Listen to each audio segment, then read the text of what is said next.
রুদ্রর বদমাইশি দেখে রুদ্রকে উদ্যম মাধ্যম মার দিল ফুলকি। হ্যাঁ বন্ধুরা, ফুলকি সিরিয়ালে আজকের পর্বে তোমরা এরকমটাই দেখতে পাবে। পুরো গল্পটা জানতে হলে প্লিজ লাইক দিয়ে সঙ্গে থেকো। সিলিং থেকে ফ্যান খুলে পড়াতে অংশুমানের কপাল কেটে যায়। এদিকে পারমিতা বাড়ির সবাইকে ডেকে জড়ো করে। বাড়ির সবাই তো এসে অবাক হয়ে যায় যে অংশুদার এই অবস্থা কি করে হলো, ফ্যানটাই বা খুলে পড়লো কি করে।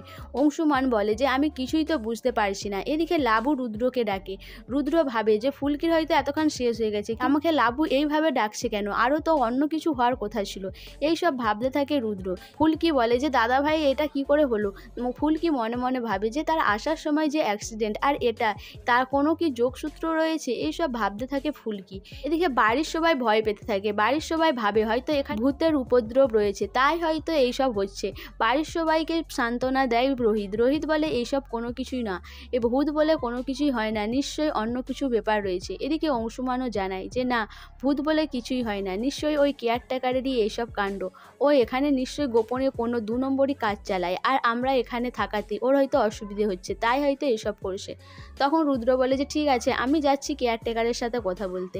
এরপর রুদ্র চলে যায়। রুদ্র মনে মনে খুব রেগে যায় যে ফুলকির কিছুই হলো না, কিন্তু ফুলকিকে তো আমি এইভাবে ছেড়ে দেব না। এর পরের দিনে রুদ্র কেয়ারটেকারের সাথে কথা বলে যে ফুলকিকে কিভাবে শেষ করতে হবে সেটা ভালো করে তারা প্ল্যানিং করে নেয়। এরপর রুদ্র বলে যে সবাইকে ভূতের ভয়টা এমনভাবে দেখাতে হবে যাতে কোনো অ্যাক্সিডেন্ট হলে সবাই যেন ভূতে করেছে এটা ভেবে নেয়। এদিকে লাবু রুদ্রর সাথে কেয়ারটেকারকে কথা বলতে দেখে নেয়। লাবু জিজ্ঞাসা করে রুদ্রকে যে কেয়ারটেকারের সাথে কি কথা ছিল। তখন রুদ্র বলে যে তুমি কি আমাকে সন্দেহ করছো, ওই ফুলকি তোমার মাথায় কিছু না কিছু ঢুকিয়েছে। এইসব বলতে থাকে রুদ্র। লাবুর চা আনাটা রুদ্র খেয়ে দেখে যে ঠান্ডা হয়ে গেছে। লাবুকে জোর করে সেটাকে খাওয়ায়, বলে দেখতে পাচ্ছ কি এনেছো। এরপর ফুলকি সেই সমস্ত কিছু দেখে নেয়। ফুলকি মনে মনে ভাবে যে জামাইবাবু কোনোভাবেই তো ভালো হয়নি, আর এখন সবার আড়ালে এসে দিদিভাইয়ের উপর টর্চার করছে, এর তো শোধ আমি নেবই।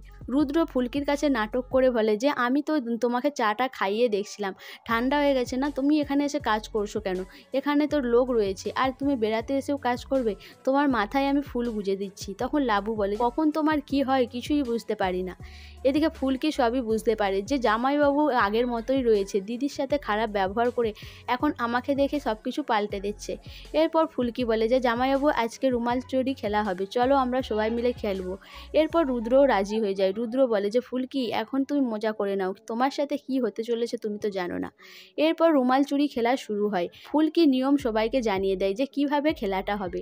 এরপরে তমালকে বলে যে এই সুযোগ, তমাল দাদা তুমি কিন্তু চিংড়ি দিদির পেছনে রুমালটা দেওয়ার পরে চিংড়ি দিদিকে কিন্তু জোর করে একটা কিল মারবে। ফুলকির কথা মতো তমাল তাই করে। এদিকে আগামীতে দেখানো হয় যে রুদ্রর পেছনে রুমাল দেয় ফুলকি, কিন্তু রুদ্র সেটা বুঝতে পারে না। রুদ্র যে লাবুকে মেরেছিল সেটা ফুলকি মনে করে রুদ্রকে খুব জোর একটা আঘাত করে, যেটাতে রুদ্র সামলাতে পারে না। রুদ্র চিৎকার করে ওঠে। বাড়ির সবাই রুদ্রকে সামলাতে অস্থির হয়ে যায়।